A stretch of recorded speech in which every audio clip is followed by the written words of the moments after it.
தமிழ்நாட்டின் காவிரி உரிமைகளை கர்நாடகத்திற்கு தாரை வார்ப்பது திமுகவின் வழக்கம் என பாமக தலைவர் அன்புமணி ராமதாஸ் தெரிவித்துள்ளார்.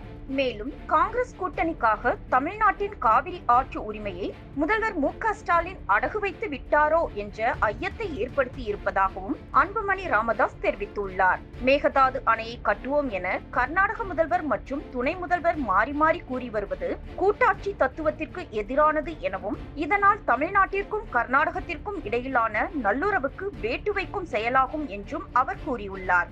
மத்தியில் காங்கிரஸ் ஆட்சி இருக்கும் பொழுது அப்போதெல்லாம் தமிழ்நாட்டின் காவிரி உரிமைகளை கர்நாடகத்திற்கு தாரை வார்ப்பது திமுகவின் வழக்கமாக உள்ளதாகவும், காங்கிரஸ் கட்சியுடனான உறவுக்காக மேகதாது அணை கட்டும் விவகாரத்தில் தமிழ்நாட்டின் உரிமைகளை திமுக அரசு அடகு வைத்துவிடக் கூடாது எனவும் தெரிவித்துள்ளார்.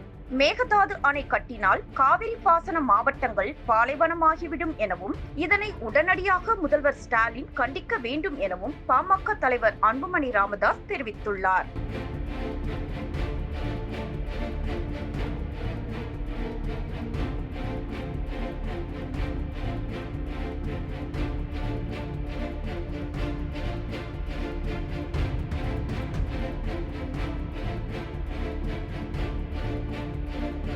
செய்திகளை உள்ளது உள்ளபடி தெரிந்து கொள்ள ரெஃப்ளெக்ட் நியூஸை சப்ஸ்கிரைப் பண்ணுங்க.